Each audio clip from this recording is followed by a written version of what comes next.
Un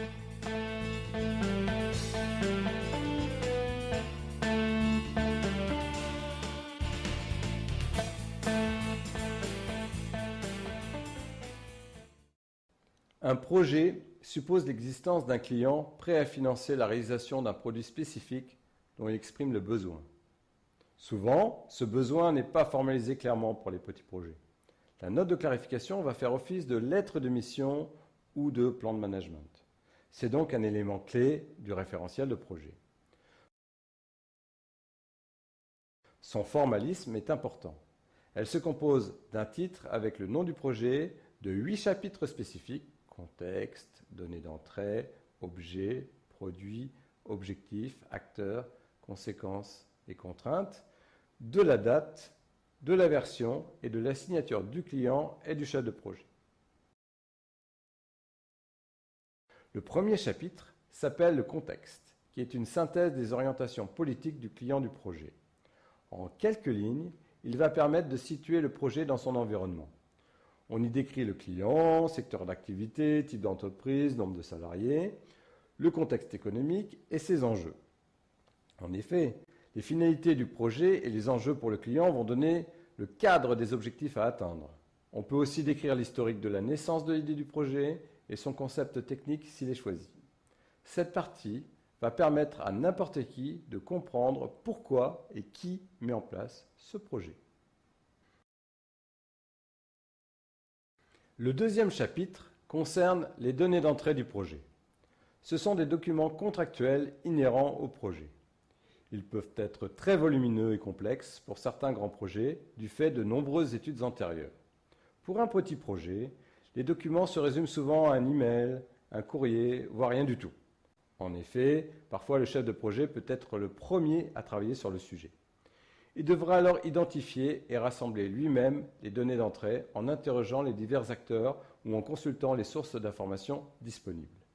Ces documents peuvent être des contrats, des devis, des cahiers des charges, des études antérieures, des emails, des plans techniques, des procédures ou des rapports de projets similaires. Dans ce chapitre, il ne faut pas résumer les documents, mais seulement les référencer et en faire une liste exhaustive. L'objet du projet concerne les grandes étapes du projet. Ce chapitre va décrire ce que l'on va faire. Il y aura donc les phases et des limites du projet. Voici donc par exemple les phases d'un projet de rédaction d'un ouvrage pédagogique. Il y a l'analyse des besoins, la conception, la rédaction, la correction et enfin la publication. Attention à ne pas confondre avec le produit du projet qui va lui décrire les livrables du projet. Ce sont des produits physiques ou des prestations remises au client à la fin du projet. Ce peut être un dossier, un prototype, un produit à exploiter. Dans l'exemple précédent, le produit est la parution de l'ouvrage pédagogique à un certain nombre d'exemplaires. Les objectifs du projet doivent être chiffrés. Ils indiquent le délai, le budget, la qualité et les performances à atteindre. Les délais peuvent concerner la date de livraison du produit, les dates clés que l'on appelle aussi jalons du projet. Le budget concerne les coûts de main-d'œuvre ou de matériel nécessaires à l'accomplissement du projet, mais peuvent aussi indiquer le coût de fabrication de produits ou un seuil de rentabilité. La qualité peut s'exprimer en termes de résultats, par exemple un taux de service après-vente, un taux de recyclage ou de reclassement de personnel. Enfin, les objectifs de performance peuvent être des caractéristiques du produit, des quantités de production ou autres. On listera ensuite tous les acteurs connus du projet. On pourra même, dans un plan de communication, indiquer une synthèse de leurs rôles respectifs et les règles de communication à adopter.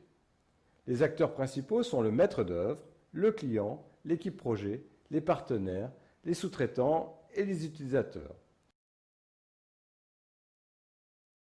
Les conséquences attendues sont des cibles chiffrées, mesurables après une certaine durée d'exploitation du produit du projet. Par exemple, ce peut être une amélioration de la productivité, des ventes, la modernisation d'un outil de production. Enfin, On va lister les contraintes du projet, c'est-à-dire tout ce qui pourrait entraver la bonne marche du projet. Les contraintes sont des exigences supplémentaires par rapport aux caractéristiques et performances du produit à réaliser. Les objectifs de coût, qualité et délai peuvent être aussi des contraintes s'ils sont difficilement atteignables. On peut par exemple trouver des contraintes de réglementation, loi, sécurité, de normes, changement d'une norme pendant le projet, de brevets, obligation d'utiliser un brevet d'un concurrent, ou cela peut être des conditions de réalisation difficiles.